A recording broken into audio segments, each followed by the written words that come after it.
Halo, assalamualaikum. Nya, nya dia kena ngajarawi ya kan? Kejaronnya. Uronyo, puno pegah bahasa Melayu, bahasa Aceh, bahasa Melayu nebe. Hari ini merupakan sidang saya yang ke-19 kali.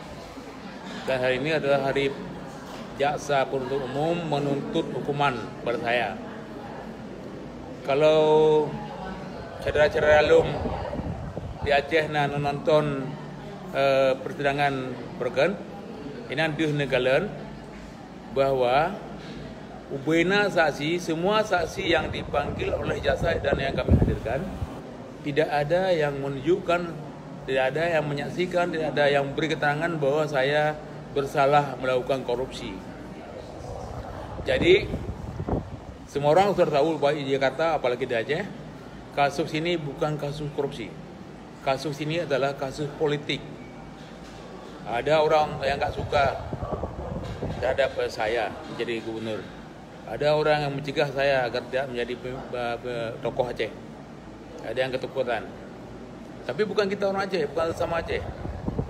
Jangan curiga yang nggak perlu. Nah, jadi hari ini kita akan dengar jaksa menuntut berapa tahun hukuman. Mudah-mudahan jaksa menuntut hukuman bebas. Nah, mudah-mudahan, tapi belum pernah terjadi. Nah, kita akan melihat bagaimana kejujuran hukum di Indonesia ini.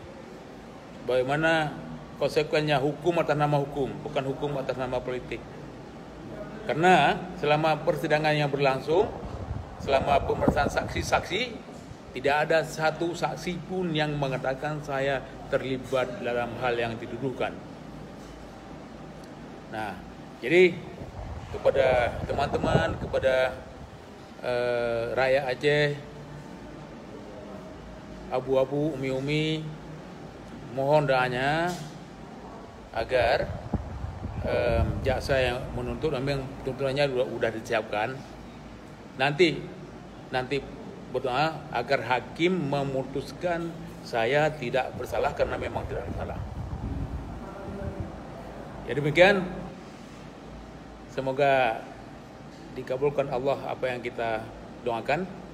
Wassalamualaikum warahmatullahi wabarakatuh.